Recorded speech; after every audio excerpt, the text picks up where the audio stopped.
వివాహాలు, మూడేసి వివాహాలు, నాలుగేసి వివాహాలు ఈ మధ్యకాలంలో కామన్ అయిపోయింది. రెండేసి పెళ్ళిళ్ళు అట్లా. అసలు ఇవన్నీ ఎందువల్ల జరుగుతున్నాయి? కారణం అంటే మనకి గ్రహాలు ఇబ్బందులు. ఇవన్నీ ఎందుకు వస్తున్నాయంటే కొన్ని గ్రహాల కాంబినేషన్స్ వల్ల, కొన్ని దోషాల వల్ల. ఇప్పుడు కొన్ని దోషాలు, అట్లనే మంగళ దోషాలు అని మనం తమిళనాడులో చెప్పుకుంటూ ఉంటాం. ఈ దోషాల వల్ల మనకి ఎక్కువ వివాహాలు, పునర్వివాహాలు, విధవా వివాహాలు, రాహు మనకి అర్ధాష్టమ, అష్టమ, సప్తమ స్థానాల్లో ఉండడము, ఏ శుభగ్రహ వీక్షణ లేకపోవడము, ఇలా కొన్ని క్లాజెస్ ఉంటాయి. ఈ క్లాజెస్ వల్ల ఏమవుతుందంటే ఇతరుల మాటలు నమ్మి అమ్మాయిలు మోసపోవడం, లేదా అబ్బాయిలైనా మోసపోవచ్చు. ఇది రాహు. రాహు ఎంతసేపు కూడా మోసగాడు అనమాట. కాబట్టి సప్తమ రాహువులో మనకి ఉన్నప్పుడు ఏమవుతుందంటే విధవా సంభోగం జరుగుతుంది అన్నారు. మరి ఇవన్నీ శాస్త్రాల్లో ఊరికనే చెప్పారా అండి అని అంటే మనకి కాదు. శాస్త్రాల్లో చెప్పినటువంటివి ఎప్పుడు కూడా ఆధారాలు ఉంటాయి అన్నమాట. ఒక ప్రాక్టికల్ గా ఒక పర్సన్ ఉన్నాడు. అతను నెల్లూరుకు చెందినటువంటి వాడు. ఏమండి, సప్తమ రాహు ఉన్నాడురా, నీకు విధవా సంభోగం జరుగుతుంది అని అంటే అతను మామూలుగా అనుకున్నాడు. ఏమీ లేదండి గురువు గారు అన్నది 25 సంవత్సరాల క్రితం మాట. ఆయ్, శాస్త్రం అబద్ధం చెప్పదంటే 2 రోజులు పోయిన తర్వాత అప్పుడు కరెక్టే గురుగారు, మా ఇంటికి ఒక పని మనిషి వచ్చేది, నేను పైన ఒక ఆ, దీంట్లో ఉంటున్నాను, ఆ, పైన గెస్ట్ రూమ్ లాగా అక్కడ వచ్చేదన్నమాట. అవుట్ హౌస్ లో ఉంటున్నాను అని ఏదో చెప్పుకొచ్చాడు. పెంట్ హౌస్ లో పెంట్ హౌస్ లో ఉంటున్నాను అని చెప్పుకొచ్చాడు. సో మరి శాస్త్రం తప్పు చెప్పలేదు కదా. అలాగే పాపం ఏదో వివాహం చేస్తారు. వివాహానికి చేసిన తర్వాత అత్యంత ఆడంబరంగా, అత్యంత ఆ ఖర్చుతో కూడుకుని పెళ్లి చేస్తారు. పెళ్లి చేసిన తర్వాత ఆ వివాహాలు నిలబడాలి కదా. వాడు మోసగాడైతే ఇగో, అందరూ ఈ మధ్యకాలంలో ఏంటంటే వివాహాలు ఎందుకు చెడిపోయినాయి అంటే ఇగో వాళ్ళే చెడిపోయినాయి అంటున్నారు. ఇగో వాళ్ళు ఎప్పుడు చెడిపోవండి, మోసపూరిత లక్షణాల వల్ల చేరిపోతాయి. హిపోక్రటిజం మెయిన్ గా. హిపోక్రైట్స్ అయితేనే మనసులో ఒకటి పైకి ఒకటి ఉన్నటువంటి వాళ్ళ వల్ల చెడిపోతాయి. ఈ పాపం ఈ అమ్మాయి అబ్బాయి ప్రేమించుకునేటప్పుడు ఓపెన్ గా ఉన్నారా లేదా చూడాలా. సైలెంట్ గా నల్లులుగా ఉంటారు, చాలా మంది వేసేస్తారు దెబ్బ. సైలెంట్ కిల్లర్స్ అన్నమాట. ఎప్పుడు బడబడ బడబడ మాట్లాడే వాళ్ళు ఉంటారు. వాళ్ళు పాపం వాళ్ళు దెబ్బ వేయరు, వాళ్ళు ప్రేమలు సక్సెస్ అవుతాయి. కాబట్టి ఈ యొక్క మంగళ దోషాలు, ఈ యొక్క రాహు దోషాలు, మళ్ళీ కొత్తగా కాలసర్ప దోషాలు వచ్చినాయి. ఈ కాలసర్ప దోషాల గురించి కొన్ని వందల వీడియోస్ మనం వింటున్నాం. రాహుకేతువుల మధ్యన మొత్తము ఈ గ్రహాలన్నీ, శుభగ్రహాలన్నీ పడిపోవడంతో కాలసర్ప దోషం ఏర్పడుతుంది. దీనివల్ల అన్ని ఏరియాల్లో కూడా, అన్ని ఫీల్డ్స్ లో కూడా మోసపోవడము, అలాగే వైవాహిక జీవితంలో భార్యాభర్తల మధ్య ఆ, గొడవలు, విరోధాలు జరగడం, మధ్యలో మూడో వ్యక్తి దూరిపోవడము. అతను ఎవరో కాదు, మళ్ళీ హస్బెండ్ ఫ్రెండో లేదా వైఫ్ ఫ్రెండో అయి ఉంటారు అనమాట. మరి వాళ్ళే, ఎక్కడ దూరం వాళ్ళు ఎవరు రారు. వీళ్ళకెళ్ళి వీళ్ళ స్టోరీలు అన్నీ చెప్పుకుంటారు. వాడే లైన్ వేస్తాడు మొత్తానికి. ఈ విధంగా ఇవన్నీ కూడా మనం చూస్తూ ఉన్నాం. వినడానికి కొంచెం బెటర్గా ఉన్నా ఇవన్నీ బెటర్ ఎక్స్పీరియన్సెస్ అందరికీ కూడా. మరి పునర్వివాహాలు చాలా మందికి పాపం మరణాలు సంభవిస్తున్నాయి. సంభవించినప్పుడు ఈ మరణాల వల్ల మరి విధవకి నువ్వు విధవైపోయావు కాబట్టి నువ్వు ఉండిపో, అలాగ మరి మ్యారేజ్ చేసుకోకూడదు అని ఇదివరకు ఉండేవి ఆంక్షలు. అవన్నీ కూడా ఇప్పుడు మారిపోయినాయి. చాలా మంది మంచి అత్తగారులు, మాంగారులు కూడా ఉన్నారు. తమ కొడుకు చచ్చిపోతే తమ కోడల్ని కూతురుగా చూసుకొని మళ్ళీ వివాహం అనేటటువంటి దాన్ని మళ్ళీ వాళ్ళు చేస్తున్నారు. ఈ విధంగా మొదటిసారి భర్త చనిపోయాడండి, లేదా భార్య చనిపోయింది, రెండో పెళ్లి చేస్తారు. రెండో పెళ్లి చేసినప్పుడు మళ్ళీ మళ్ళీ చనిపోయాడు, లేకపోతే ఏదో డైవర్స్ వచ్చి విడిపోయారు. మూడో పెళ్లి చేయాల. మూడో పెళ్లి డైరెక్ట్ చేయరండి, అరటి చెట్టుని చేసి అరటి చెట్టుని కొట్టేసి ఆ తర్వాత ఆ వివాహాన్ని చేస్తారు. ఇలా పునర్వివాహాలు ఇవన్నీ కూడా మనం ఈ దోషాల వల్ల జరుగుతూ ఉంటాయి. ఏమండి మరి వీటికి ఏంటండి అంటే సర్పదోష నివారణం కోసం ఆ సర్ప ప్రతిష్టలు చేయిస్తూ ఉంటారు. మరి బ్యాంకులో పనిచేసేటటువంటి ఒక అమ్మాయి నా శిష్యురాలు ఉండేది.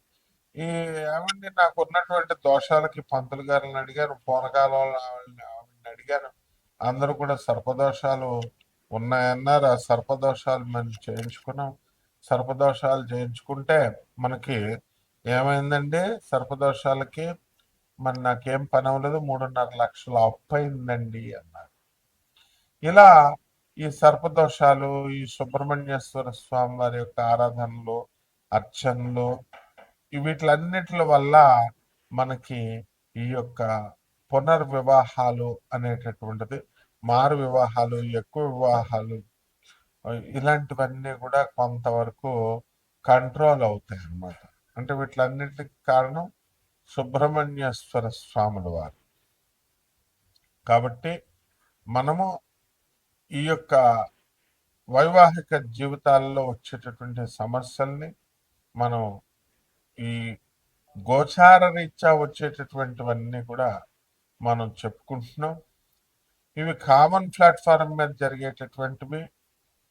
మరి ఇవి అలా కాకుండా వ్యక్తిగత జాతకాలను అనుసరించి మనము మీ పర్సనల్ డేట్ ఆఫ్ బర్త్ని, ప్లేస్ ఆఫ్ బర్త్ని, టైమ్ ఆఫ్ బర్త్ని మనకి ఇచ్చినప్పుడు మనం ఆ వ్యక్తిగత జాతకాలను మనం పరిశీలించి మనము ఇవన్నీ కూడా నాన్ కమర్షియల్ బేసిస్తో మనము జాతకాలు చెప్పడం అనేటటువంటిది జరుగుతుంది. కాబట్టి మనందరము ఏం చేయాలండి అని అంటే, మనము ఈ ఎవరికైతే ఈ యొక్క సందేహాలు ఉన్నాయో వ్యక్తిగత కుంభరాశి, ఈ కుంభరాశి వారికి అందరికీ కూడా మనము మంచిగా ఏలినాటి జరుగుతోంది చాలా అధికంగా. ఇంకా 2 సంవత్సరాలు ఈ యొక్క ఏలినాటి జరగడం అనేటటువంటిది అందరికీ తెలిసినటువంటి విషయం. కాబట్టి ఈ ఏలినాటి ఈ నవంబర్ నెల ఫలితాలు ఎలా ఉంటాయో చూద్దాం. దాంతోపాటు పై వీడియోలో మనం చెప్పినట్టుగా కంటెంట్లో మనము ఈ యొక్క గురుగ్రహము ఎలా చూసుకుంటున్నాడు, ఈ యొక్క తల్లి గ్రహము ఎలా చూసుకుంటుంది, ఇవన్నీ కూడా మనం చూసుకోవాల్సినటువంటి అవసరం ఉంది. కాబట్టి ఈ రాశి వారికి అందరికీ కూడా, కుంభరాశి వారికి ఆదాయాల దగ్గరకు వచ్చేసరికి గత నెలలో మాకు అసలు పెద్ద ఆదాయాలు లేవండి అని చాలా మంది, గత ఆదాయాలు లేవండి బాగా అని చెప్పి చాలా మంది బాధపడుతున్నారు. అటువంటి వారందరికీ కూడా ఒక ఊరట అనేటటువంటిది మీకు కలుగుతుంది.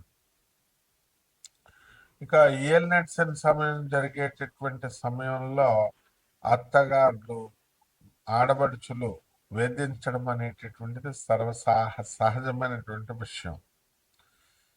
అండ్ ఈ యొక్క మకర రాశిలో నోటికి సంబంధించిన దుర్వ్యసనాలు అంటే కఠినంగా మాట్లాడటము, పాన్పరాగులు, సిగరెట్లు, ఇలాంటివన్నీ కూడా ప్రాణాంతకాలు. ఎక్కడ కూడా మీకు కౌన్సిలింగ్ అవసరం లేదు, మన స్పీచ్లు వింటే మీకు సరిపోతుంది.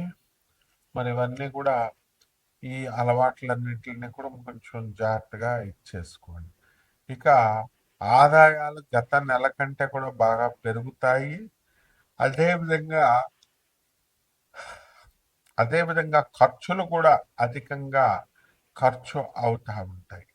ఇంట్లో ఉన్నటువంటి మెయింటెనెన్స్ కోసం అప్పులిచ్చేటటువంటి వాళ్ళు మీకు కాస్త ఉండడం వల్ల పనులు జరుగుతూ ఉంటాయి కుంభరాశి వారికి. లేకపోతే ఇంకా ఫుల్ అటర్ ఫ్లాప్ అన్నమాట.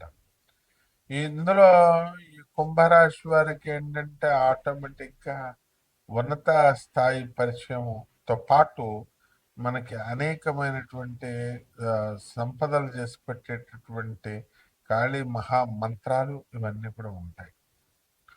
కాబట్టి ఈ యొక్క కుంభరాశి వారికి పిల్లల నుంచి కాస్త మనశ్శాంతి అనేటటువంటిది లభించడం జరుగుతుంది. అండ్ మన వాళ్ళ దగ్గర నుంచి కూడా ఆశీర్వాదం అనేటటువంటిది బాగా పుష్కలంగా జరగడానికి అవకాశాలు ఉంటాయి. ఇక ఈ రాశి వారికి అందరికీ కూడా, వృషభ రాశి వారికి అందరికీ కూడా ఈ వారంలో ఇతరులందరితో కూడా సిగ్గుపడ్డము, ఇతరులందరితో అక్కడ కలవడము, ఇలాంటివన్నీ కూడా జరుగుతాయి. ఇంకేమీ లేవు. ఈ యొక్క కుంభరాశి వారికి అందరికీ కూడా ఇదే ప్రవర్తన కనుక చేసుకున్నట్లయితే మనకి ప్రయోజనం ఉండదు. అలాగే ఆ theatre, what is the purpose of over, ఈ యొక్క కుంభరాశి వారికి ఈ ఈ లాస్, ఈ కోడ్ లైన్స్ ఇవన్నీ ఎందుకు పెట్టుకుంటాం మనం?